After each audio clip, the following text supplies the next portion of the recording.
ఓకేనా? ఎట్లా ఉంటుంది? ఏదండి? మీరు చేసే సినిమాల్లో పూరి గారి ప్రమేయం ఏమైనా ఉంటుందా? ఆయనకు చెప్తారా? ఆయన సలహాలు తీసుకుంటారా? ఎలా ఉంటుంది మీ మధ్యన? ఇంతే మరీ ఇంత వచ్చిన తర్వాత ఇంకా ఆయన అడిగితే కొడతాడు, లేదా మనకు కూడా బాగోదు కదండి. సో ఒక టైం వరకు ఆయన నేను ఇబ్బంది పెట్టాను. అంటే ఒక బంపర్ ఆఫర్ వరకు నిజంగానే ఆయన సపోర్ట్ చేశారు, మంచి సినిమా బంపర్ ఆఫర్ ఇచ్చారు, అంతే. నేను అంటే ఏమంటారు దాన్ని, ఇక వాడదలుచుకోలేదు ప్రతిదీని.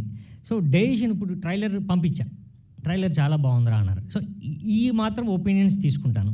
అలానే ఇది పట్టుకుంటే 10,000 ఇలాంటి కంటెస్ట్తో వస్తున్నాం అన్నయ్య అన్నాను.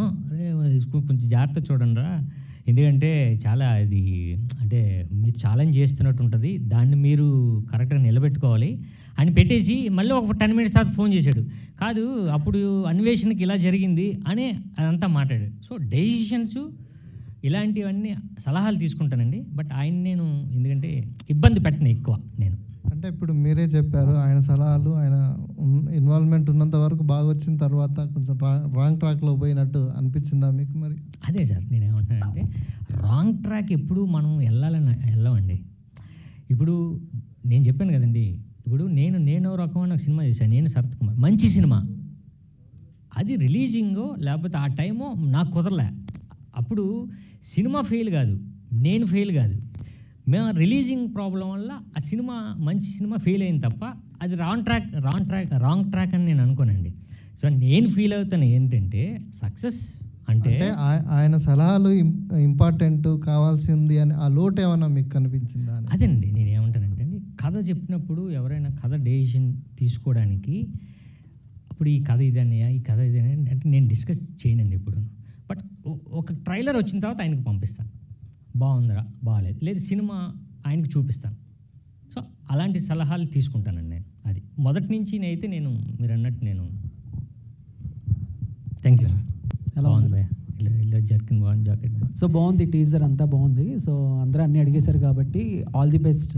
అండ్ ఫైనల్గా ఒక క్వశ్చన్ ఏంటంటే, ప్రీ రిలీజ్ ఈవెంట్కి ఏమన్నా పూరి జగన్నాథ్ గారు వచ్చే అవకాశం ఉందా? అదే నేను ఇప్పుడు ఈ షో కూడా చూడమని నేను అడిగాను, చూస్తా అన్నారు. ఓకే, ఫస్ట్ షో చూపిద్దామని. అదే done. All the best. Thank you. Sai Shankar గారు, సో ఇప్పుడు నేనింతలో మీద ఒక ఇంటెన్స్ రోల్ ఉంది కదా, ఆ సినిమా తర్వాత మళ్ళీ పూరి గారి సినిమాల్లో కనిపించలేదు. ఇద్దరు కలిసి ఏమైనా సినిమాలు చేసే అవకాశం ఉందా? ఏంటి అప్పుడు కూడా నాకు అవకాశం ఇచ్చారు అందులో, అలా ఎప్పుడైనా అవకాశం వస్తుందేమో తెలియదు, అంతే తెలియదు నాకు. ప్లానింగ్ అయితే ఎప్పుడూ లేదండి. అది అలా అది కూడా ఈ క్యారెక్టర్ బాగుంటుంది నువ్వు చేయరా అన్నారు, చేశాను. మీ అబ్బాయి బాబాయ్ ఆకాష్ మీరు ఏదైనా కలిసి చేసే సినిమా? ఇప్పుడు ఆయన గొడవలో ఆయన ఉన్నాడు, నా గొడవలోనే ఉన్నాడు. సో ఇద్దరికి కొంచెం ఇప్పుడు మంచి సినిమా చేస్తున్నాడండి. సో ఇద్దరికి కొంచెం మీరు అన్నట్టు వర్కౌట్ అయింది అనుకోండి, డెఫినెట్గా కలిసి ప్లాన్ చేయాలి. నాకు కూడా ఉందండి. మీ ముగ్గురు కలిపి? ఏమో తెలీదు, నా చేతుల్లో లేదు. ఓకే, గుడ్ లక్ అండి. Thank you sir. Thank you.